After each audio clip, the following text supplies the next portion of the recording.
The Heartless CEO. Written by Yerun G. Chapter 8. What the hell? You're really old and you'd become forgetful? Gardo scorned.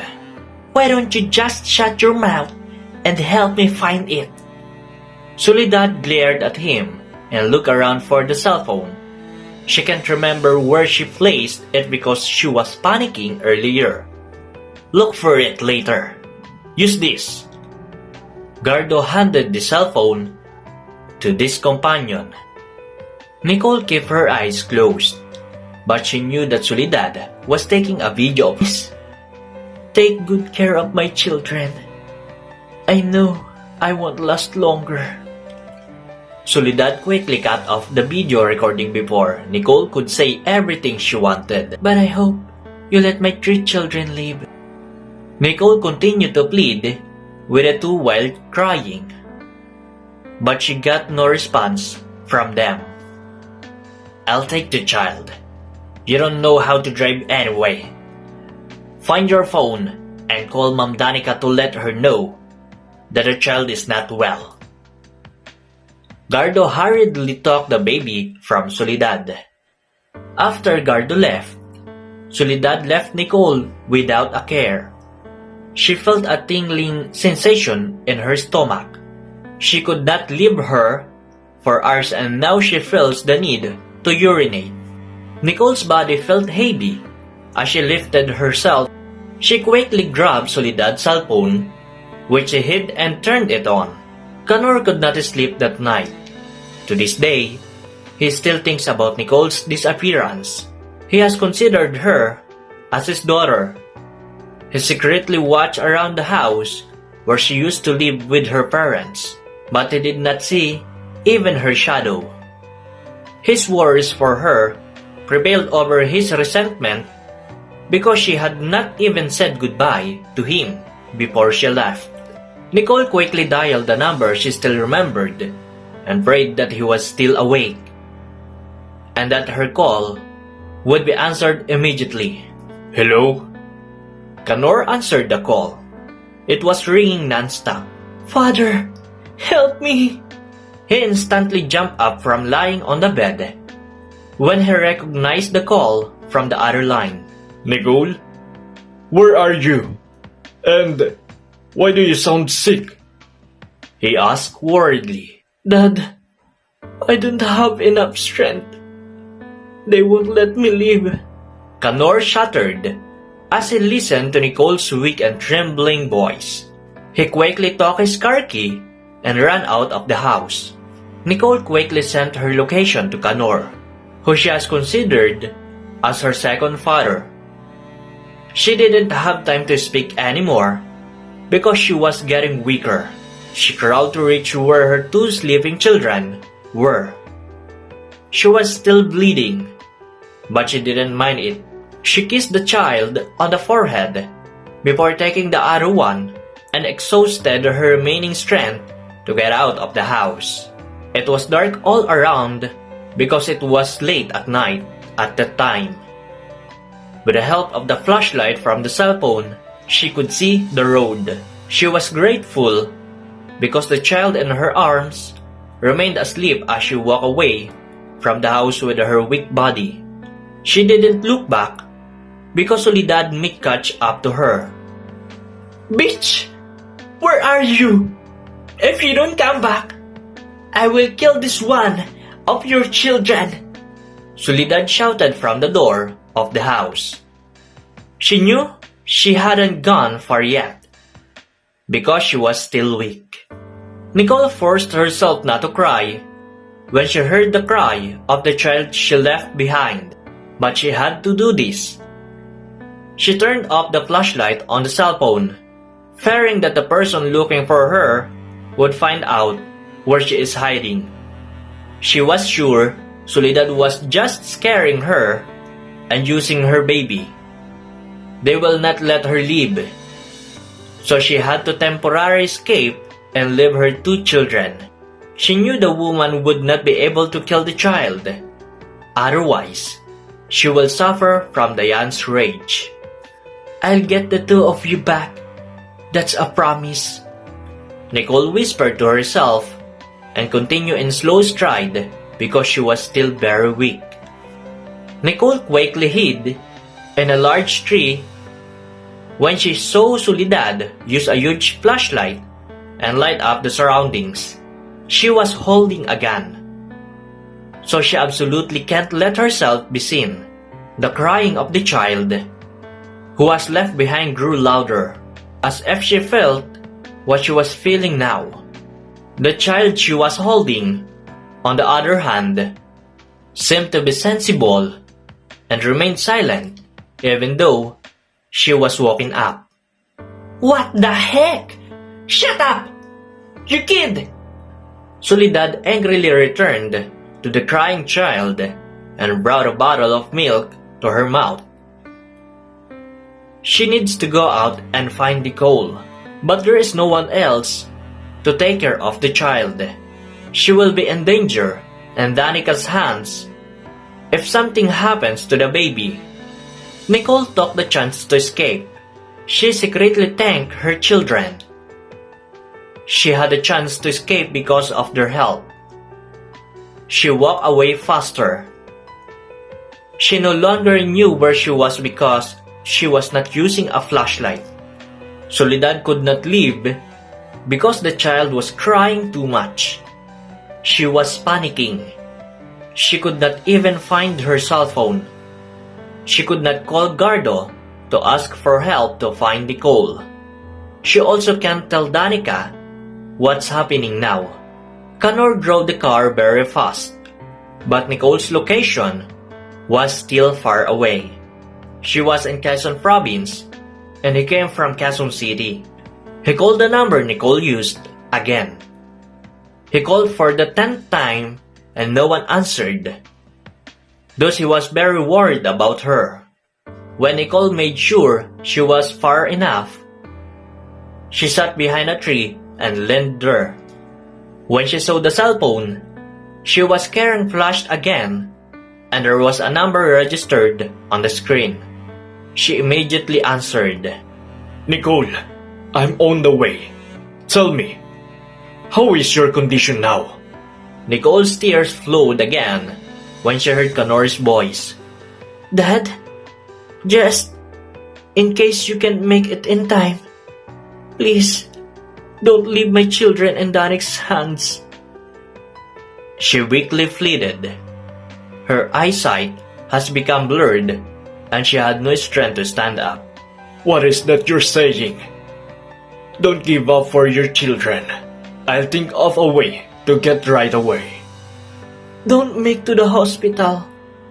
Nicole's last words to the gentleman before losing her consciousness. Connor slammed the steering wheel when the person of the other line did not speak anymore. He quickly scrolled down his contact list and thought he might know someone near the young lady's location. A few minutes later, he saw there was one and he immediately called the number. I'm on the way, sir. Tony replied to the boss as he sped up the car. It is only right when he came from Lucena because someone hired him from the airport. The location is in the Tayabas part and he is only a few minutes away from there. Connor prayed hard and did not drop the call to be updated. There is no traffic on the road because it was already so late, so he can travel fast. When Tony parked the car on the side of the road, he immediately got out. He followed the location given to him by Connor. She walked, then ran into the woods. He ignored how dark it is because life was what he had to save. He prayed that he would not encounter any wild animals. The cell phone that had fallen on the ground remained on.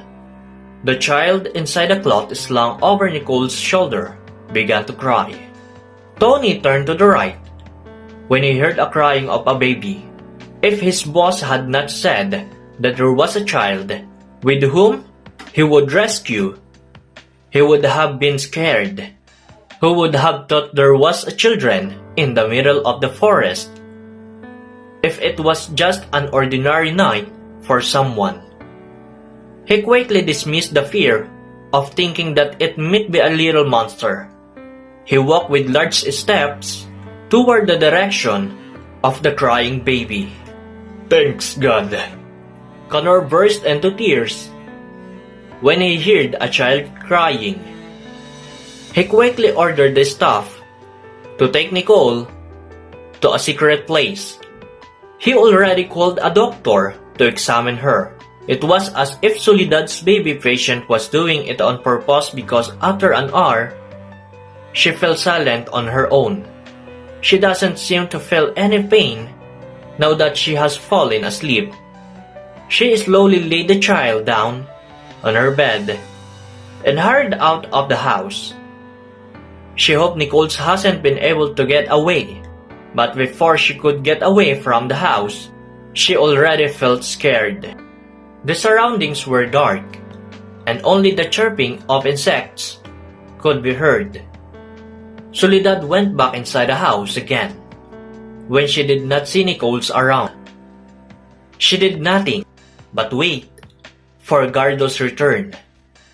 Danica cursed at Gardo when she found out he was in the hospital.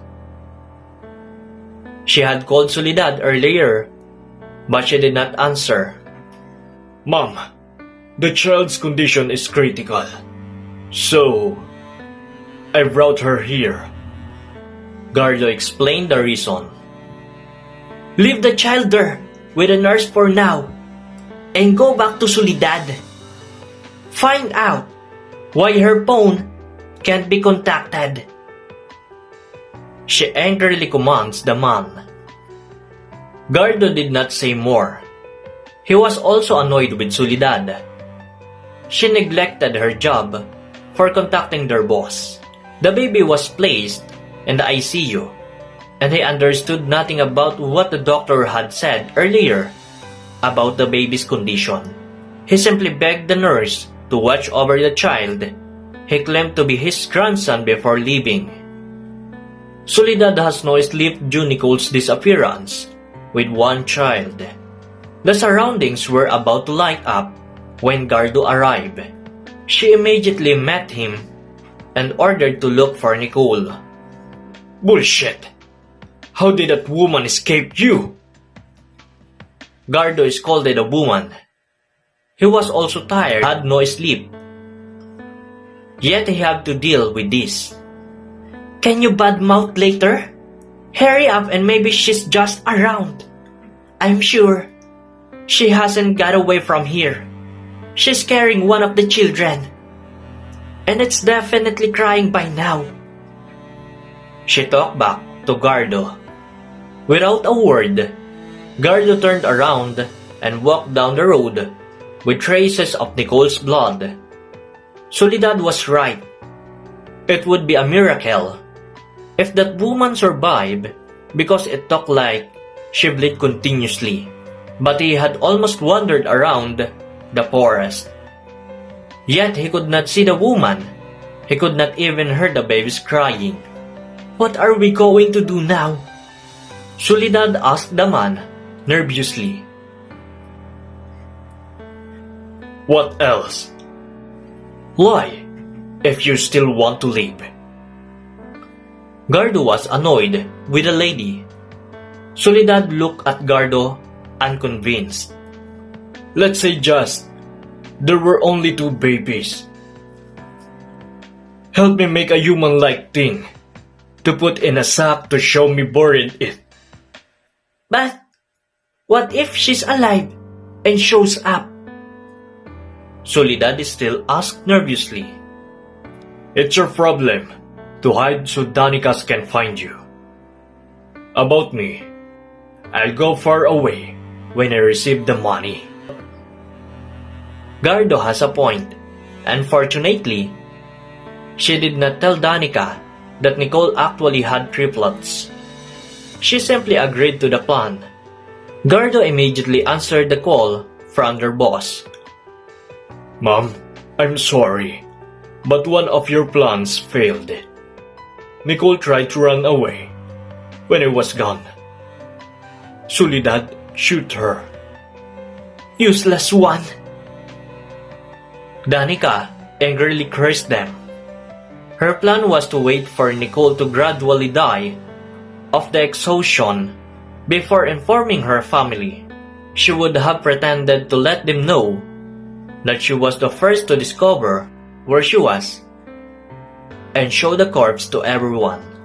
She would fake the cause of her death, tell them that she died shortly after giving birth, but since she died from being shot, she had to think of a different plan.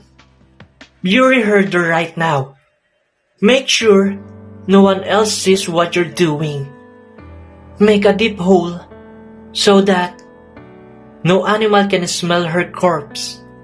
Gardo smirked after hearing her boss' decision. Soledad breathed a sigh of relief as their first problem was resolved. In Nicole's case, it will take a long time for her to recover even if she survives. On the other hand, they don't want to make a problem about the children. What matters is that Danica believed that she had killed Nicole and that she did not ask for the body.